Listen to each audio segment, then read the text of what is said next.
बोलिए बलराम कृष्ण की जय, सुदामा जी महाराज की जय। आज हम तीर्थ नगरी अवंतिका, जिसका वर्तमान में नाम उज्जैन प्रसिद्ध है, भगवान श्री कृष्ण की शिक्षा स्थली सांदीपन आश्रम, जहां पर भगवान ने 64 कलाओं का ज्ञान लिया है, उस दिव्य स्थली पर हम दर्शनार्थ आए हुए हैं। आप सब लोग जहां कहीं से भी इस पावन दृश्य को देख रहे हैं, अपने जीवन को धन्य करिए। भगवान श्री कृष्ण बलराम गुरु सांदीपन जी के आश्रम में आकर 64 दिन में भगवान ने 64 कलाओं को सीखकर संपूर्ण विश्व को आनंद में किया और धरा निशाचरों से विहीन की, पृथ्वी का भार दूर किया। देखिए, भगवान को पढ़ने की कोई आवश्यकता नहीं होती है। जाकी श्वास वेद श्रुत चारी, सो हर पर यह कौतक भारी। जिसके श्वास में चारों वेद रहते हों, वो भगवान भी गुरु के शरण में जाकर शिक्षा ग्रहण करता है, क्योंकि गुरुर ब्रह्मा गुरुर विष्णु गुरुर्देवो महेश्वरः, गुरुर साक्षात परब्रह्म तस्मै श्री गुरवे नमः। राम कृष्ण से को बना तिनहु ने गुरु कीन, और तीन लोक की संपदा गुरु चरणन आधीन। इसीलिए गुरु परंपरा में भगवान ने ये शिक्षा दी कि गुरु जी के चरणों में बैठकर उन सारी विद्याओं में जीव पारंगत हो सकता है। आजकल तो गुरु परंपरा ही खत्म हो गई, केवल लॉकेट पहनकर सब विद्याएं सीखना चाहता है व्यक्ति। ये यहाँ से शिक्षा दी जा रही है कि 64 कलाओं को सीखा भगवान ने और 64 दिन में सीखा। इसका अर्थ है हम उन सभी विद्याओं से वंचित रहते हैं निरंतर, जिनके लिए हमारा ये मानव जीवन हमें मिला है। मानव जीवन की सार्थकता तभी हो सकती है जब हम इन स्थानों पर देशाटन कर, इनकी महत्ता को, महिमा को समझकर, जानकर अपने जीवन में चरितार्थ करें। केवल आए, वीडियो बनाई, पिकनिक मनाई और चले गए घर, क्या मिलना है? कुछ नहीं मिलना है। यहाँ आकर तो सीख कर जाना है, क्योंकि 64 कलाएं क्या हैं? उन कलाओं के ही माध्यम से भगवान ने संपूर्ण धराधाम को पाप मुक्त किया, और पाप मुक्त करने पर पूरी धरा, पृथ्वी लोक पुण्यमय बन गया। और एक बात आपको और बता दें, पूरे विश्व में ऐसी कोई शमशान भूमि नहीं है जो अपवित्र ना हो। सभी शमशान भूमियां पवित्र हैं। केवल महाकाल उज्जैन की ही शमशान भूमि पवित्र है। ऐसा क्यों? ऐसा शास्त्रों में वर्णन आया है। कहते हैं जब पितामह भीष्म का देहावसान हुआ, कई महीनों तक उत्तरायण की प्रतीक्षा में भगवान शेष बाणों की सैया पर लेटे रहे, और जब उत्तरायण आया तो भगवान श्री कृष्ण से प्रार्थना की, प्रभु अब मैं आपके चरणों में अपने दिव्यतम ज्योति को अर्पण करता हूँ, और अब मैं धरा से जाना चाहता हूँ, लेकिन मेरी अंत्येष्टि आप कराना। भगवान ने कहा ठीक है। जब पितामह भीष्म का पयान हो गया, प्राण पयान हो गया, तब कहा इनकी अंत्येष्टि कहाँ होनी चाहिए? तो देखिए, कुरुक्षेत्र में कहीं कोई स्थान ही नहीं जहां पर पितामह भीष्म की अंत्येष्टि हो सके, जो पवित्र भूमि हो। भगवान श्री कृष्ण के चक्र को आज्ञा दी गई। भगवान श्री कृष्ण का चक्र संपूर्ण ब्रह्मांड में भ्रमण करता हुआ तीर्थ अवंतिका पहुंचा। जहां हम चल रहे हैं उसको आज के समय में उज्जैन कहते हैं। इसका असली शास्त्रों में नाम क्या है? अवंतिका। और अवंतिका नगरी में जब चक्र पहुंचा तो यहाँ की शमशान भूमि में जाकर जब चक्र ने देखा तो एक स्थान पवित्र दिखा। वो स्थान पवित्र था, वहां पितामह भीष्म की अंत्येष्टि हुई। उस स्थान पर आज भी प्रतिदिन अंत्येष्टि होती है कि उसी स्थान की भस्म आरती में भगवान महाकाल को गर्म भस्म लगाई जाती है। एक व्यक्ति को अपने प्राणों की रोज बलि देकर भगवान के श्रृंगार के काम आना होता है, और वो व्यक्ति कितना सौभाग्यशाली होगा जिसका महाकाल के श्रृंगार में पूरे शरीर की भस्म काम आती हो। तो ये कितनी सुंदर बात है। और हम लोग यहाँ भगवान की 64 कलाओं में, विभिन्न मुद्राओं में भगवान परम आदरणीय प्रातः स्मरणीय सदगुरुदेव श्री सांदीपनी जी सुदामा के सहित कृष्ण बलराम को वो सारी 64 कलाओं की शिक्षा प्रदान कर रहे हैं। देखिए, इन स्थलों का भ्रमण, दर्शन और यहाँ बैठकर कुछ क्षण भगवान का स्मरण, हमने मन में विचार किया क्यों ना आप सबको इसका दर्शन कराया जाए, क्योंकि सबका आना संभव नहीं है। हजारों लोग जुड़े हुए हैं, उन सारे लोगों तक ये सांदीपनी आश्रम की 64 कला की विद्या आप तक पहुंचाई जाए। भगवान श्री कृष्ण सुदामा बलराम ने अपने आराध्य पूज्य सदगुरुदेव श्री सांदीपनी जी महाराज से शिक्षा कैसे कैसे ग्रहण की, और वो सारा दृश्य दर्शायमान है, चित्र के साथ दर्शायमान है। और कितना यहाँ प्रकृति है, आप ये देखिए। आपने बहुत से पेड़ पौधे देखे होंगे, लेकिन ऐसे बांस की आपने ये छटा नहीं देखी होगी। ये बांस कौन है जानते हैं? क्या है ये बांस? ये लकड़ी नहीं है। हमारे हिंदू धर्म में बांस को भगवान शिव कहा गया है। भगवान शिव अपने आराध्य विष्णु के अवतार में अपनी भूमिका निभाते रहे हैं। जब भगवान श्री कृष्ण धरा का भार दूर करने के लिए पावनपुरी मथुरा में इन्होंने अवतार लिया, तो भगवान बोले मैं चरणों में मैं रहा, हृदय में मैं रहा, लेकिन अब मेरा मन है मैं भगवान के सदैव अधरों पर रहूं। मेरे बगैर भगवान कोई लीला संभव ना कर पाए। तो भगवान श्री भोलेनाथ महाकाल ने बांस में अवतार ले लिया, और उसी बांस की बांसुरी बनाई गई, और वही बांसुरी भगवान श्री कृष्ण के अधरामृत पर विराजमान हुई। जब बांसुरी भगवान के अधरों पर आती थी तो सिद्धों की समाधि खुल जाती थी, मनीषियों की जिज्ञासा जाग जाती थी, विद्यार्थी की विद्या प्राप्त हो जाती थी, और धनार्थी का व्यापार चल जाता था। ऐसी धुनी, ऐसी करुणा, ऐसी कृपा भगवान शिव महाकाल बांस के रूप में अवतार लेकर सबका कल्याण करते हैं।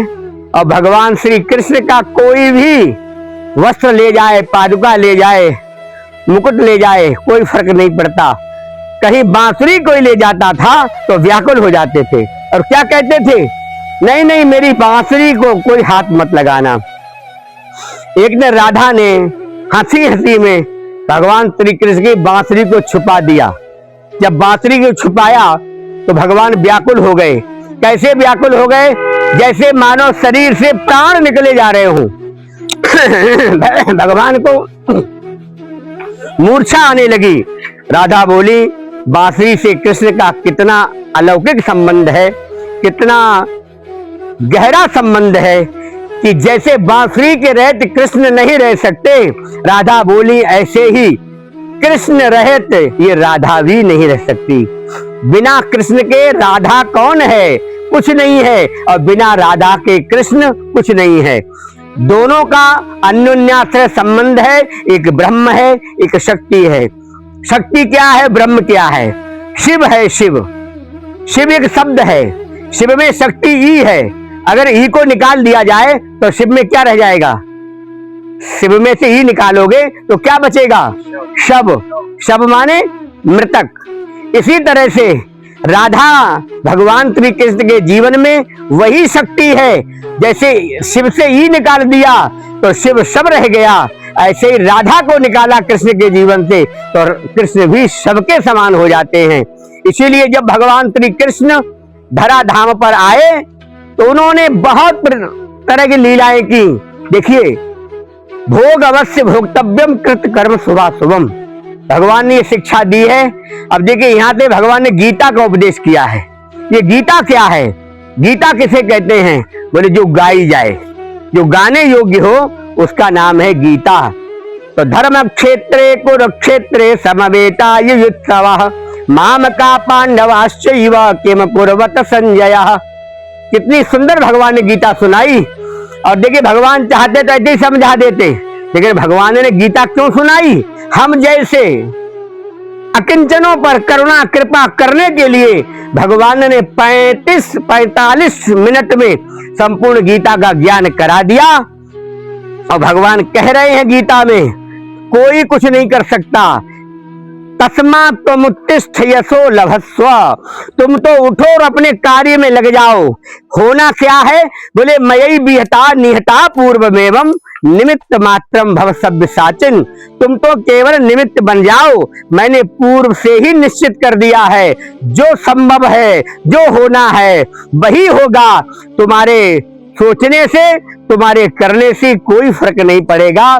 ऐसे महा सदग्रंथ श्रीमद् भगवद गीता का पावन ज्ञान अर्जुन को दिया है। और वही श्री कृष्ण आज ज्ञान कहां से लेकर गए? सारा ज्ञान गुरु सांदीपन के शरण में लेकर बैठ कर लिया। क्योंकि विद्या विनय निपुण गुणशीला, भगवान के विषय में कहा गया है, विद्या विनय निपुण गुणशीला खेलें खेल सकल नृपलीला। ऐसे विद्या में संपन्न भगवान राजाधिराज महाराज द्वारकाधीश भगवान श्री कृष्ण विद्या भंडार है और विनम्रता में पराकाष्ठा है। तो कहते हैं विद्या विनय और हर कार्य में निपुण। भगवान को सिखाना नहीं पड़ा। गुरुजी ने कहा ये गाय को बांधो, तो कैसे बांधनी ये उन्होंने अपना बांधी, सिखाना नहीं पड़ा। केवल गुरु का आदेश हुआ और गुरु जी के आदेश पाते ही भगवान श्री कृष्ण ने हर कार्य में इतने निपुण हैं, वो कार्य स्वतः ही अपने आप से हो जाता है। ऐसी कई कथाएं सुनी हैं कि एक बार भगवान घंटी से बोले, घंटी तुम बजना मत। क्यों? गोपियों के यहाँ माखन चुराने गए। अब भगवान माखन खाएंगे तो घंटी का तो काम है, भगवान खाए तो घंटी बजे। और कहते हैं जैसे ही भगवान ने माखन निकाल के ग्वालों को दिया, घंटी नहीं बजी। भगवान बोले अब नहीं बजेगी ये। और जैसे ही अपने मुंह में डाला, घंटी टन टन टन बज गई और वो गोप जाग गया। भगवान पकड़ गए। अब पकड़ गए तो घंटी तो बोले तू तो बड़ी दुश्मन है मेरी, तूने मुझे बंदी बनवा दिया। अब गोपियां पकड़ कर भगवान श्री कृष्ण को ले गई। बोले चंचला मना कृष्णा, जैसे मन किसी का बस में नहीं हो सकता, ऐसे भगवान किसके बस में हो सकते हैं? भगवान तो केवल प्रेम के बस में हो सकते हैं और प्रेम से ही भगवान को पाया जा सकता है। तो भगवान बोले घंटी तुम क्यों बजी? भगवान से घंटी बोली अगर मैं आज बजती नहीं तो मेरा काम खत्म हो जाता, मैं धर्म से ढकेल दी जाती और मेरा फिर पूजा पाठ में कोई स्थान नहीं रहता। इसलिए प्रभु मुझे क्षमा करें, मुझे आपके चरणों से जुड़कर रहना है। ये हम भी शिक्षा लें, ऐसे स्थानों पर आकर हम एक ही प्रार्थना करें, बस प्रभु कुछ भी करना अपने चरणों से दूर मत करना। ये प्रार्थना और ये सांदीपनि गुरु आश्रम में भगवान श्री कृष्ण सुदामा बलराम के साथ हम सब ने बड़ा सुंदर समय व्यतीत किया और आप तक कुछ स्वल्प शब्दों में पहुंचाने का प्रयास किया है। आप इसे ध्यान से सुनना, मनन करना, स्वयं सुनना, अपने बच्चों को सुनाना, अपने परिकर को सुनाना, आपको अच्छा लगेगा। और फिर यहाँ तीर्थ करने आओगे धाम में तो आपको पता लगेगा यहाँ की कथा क्या है। नहीं तो आप दृश्य देख कर चले जा रहे हो, कोई समझ में कुछ नहीं आ रहा है। तो इसी तरह से हम सब लोगों का ये परम सौभाग्य है, आज हम सांदीपन आश्रम में अपने आप को धन्य मान रहे हैं। उस भूमि पर हमें अनुगत चलने का सौभाग्य मिल रहा है जहाँ भगवान ने क्रीड़ाएं की हैं, जहाँ भगवान ने लीलाएं की हैं, जहाँ भगवान ने विद्याध्ययन किया है, जहाँ भगवान ने गुरु सेवा की है, जहाँ भगवान ने गौ सेवा की है, जहाँ भगवान ने धर्म को धारण किया है, और जहाँ से भगवान तैयार होकर विश्व की रक्षा करने के लिए सांदीपन गुरु के आश्रम से भगवान की विदाई हुई है। और विदाई का क्षण बड़ा कठिन होता है। विदाई में गुरुजी ने जब विदा का समय आया तो भगवान बोले, गुरुदेव बताओ क्या दक्षिणा चाहते हो? बोले, बेटा कोई दक्षिणा नहीं चाहते हैं। नहीं नहीं गुरुजी आपको बताना पड़ेगा।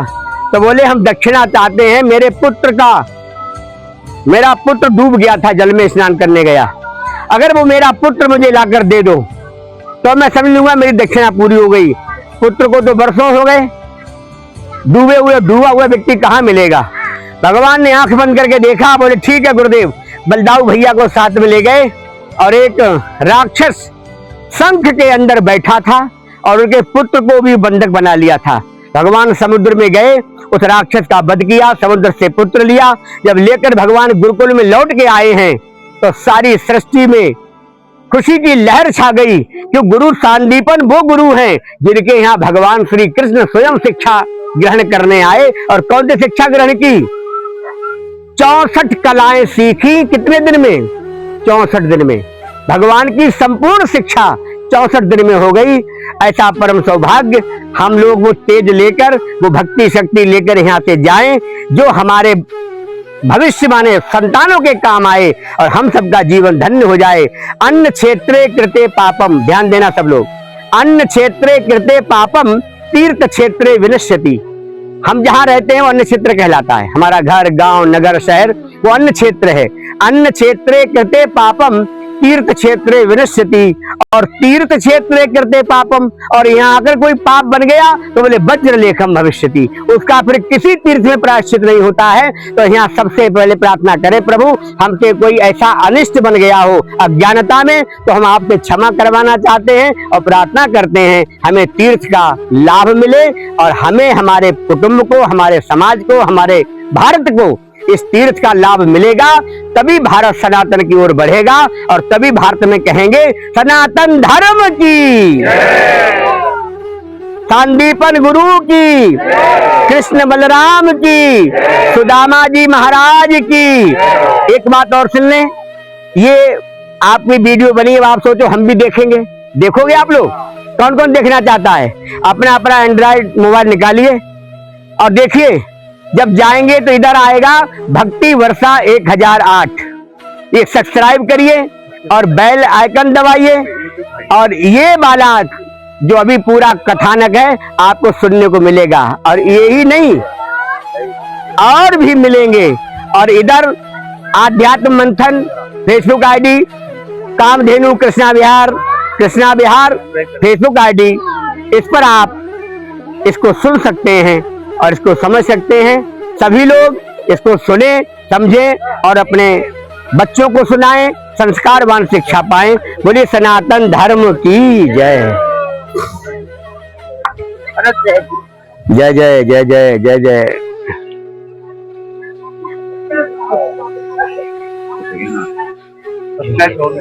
अच्छा